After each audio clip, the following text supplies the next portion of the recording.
गंभीर स्थिति में है और इस संकट के बीच उसने अपने दुश्मनों से प्रतिशोध लेने की योजना बनाई है।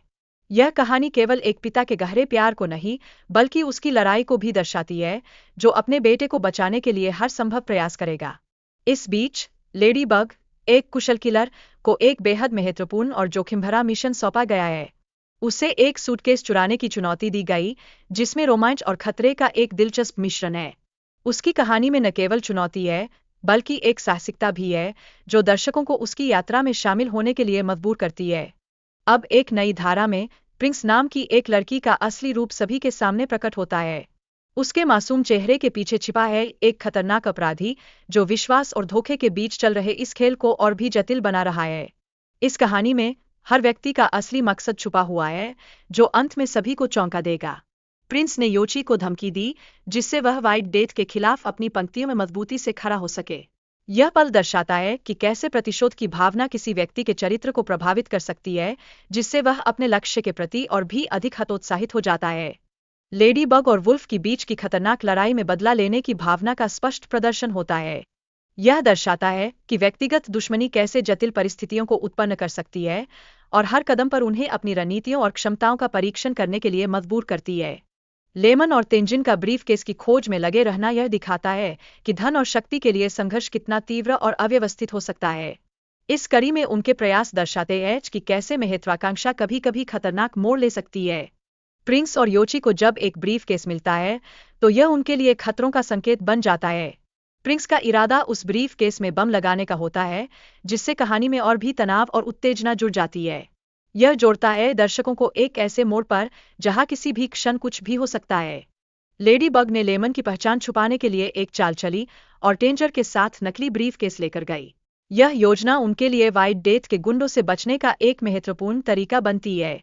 यहाँ से शुरू होता है एक दिलचस्प खेल, जहां हर चाल का अहमियत होता है। लेमन की बुद्धिमानी और लेडी बग की चालाकी से कई अप्रत्याशित मोड़ आते हैं, जिनमें लेमन को बेहोश करने का प्रयास शामिल है। अंततः कहानी में सच्चाई सामने आती है, जो सभी पात्रों के लिए एक बड़ा खुलासा बन जाती है। लेडी बग ने हॉर्नेट पर विजय प्राप्त की, जिसका अर्थ है कि साहस और बुद्धिमानी से किसी भी चुनौती का सामना किया जा सकता है। यह दर्शाता है कि कैसे एक मजबूत इरादा हमेशा जीत की ओर ले जाता है, भले ही कितनी ही कठिनाइयां क्यों न हों।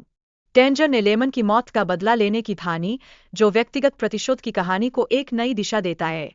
यह भावनात्मक संघर्ष की गहराई को प्रदर्शित करता है, जो न केवल उसे बल्कि सभी पात्रों को प्रभावित करता है। अब प्रिंस का असली मकसद सामने आने पर विश्वासघात की भावना ने सभी पात्रों के संबंधों को गंभीरता से प्रभावित किया। यह कहानी का एक महत्वपूर्ण मोड़ है, जो दर्शकों के मन में कई सवाल छोड़ता है। प्रिंस की व्हाइट डेथ के प्रति नफरत उसके पिता के भेदभाव की उपज थी। यह नफरत उसे अपने पिता का भी वध करने के लिए प्रेरित करती है, जो दर्शाता है कि कैसे पारिवारिक संबंध कभी-कभी अपने भीतर ही विद्या की दीवारें खड़ी कर देते हैं। व्हाइट डेथ ने अपनी पत्नी के मौत का बदला लेने के लिए सभी किलर्स को ट्रेन में भेजा। उसकी योजना थी कि सभी आपस में लड़कर नष्ट हो जाए।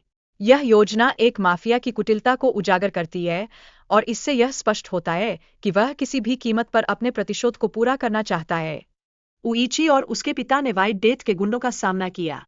इस संघर्ष में उनकी बहादुरी ने एक महत्वपूर्ण भूमिका निभाई, जो यह दिखाता है कि सही समय पर साहसिकता हमेशा विजय होती है। लेमन की अचानक ट्रेन से गिरने की घटना ने सबको चौंका दिया। इस अप्रत्याशित मोड़ ने लेडी बग को ट्रेन को रोकने की कोशिश करने पर मजबूर कर दिया, जिससे कहानी में और भी नाटकीयता बढ़ जाती है। व्हाइट डेथ का अंत एक प्रिंस द्वारा बनाई गई बंदूक से हुआ। यह घटना न केवल सभी के लिए अप्रत्याशित थी, बल्कि यह माफिया के लिए एक बड़ा झटका भी बन गई। ऐसा लगता है कि प्रतिशोध का खेल अंततः अपनी परिणति पर पहुंच गया। लेमन ने ट्रक चुराकर सभी की जान बचाई। यह घटना दिखाती है कि कैसे कठिन परिस्थितियों में भी एक व्यक्ति अपने साहस और बुद्धिमानी से जीवन रक्षक बन सकता है। एक पल में सब कुछ बदल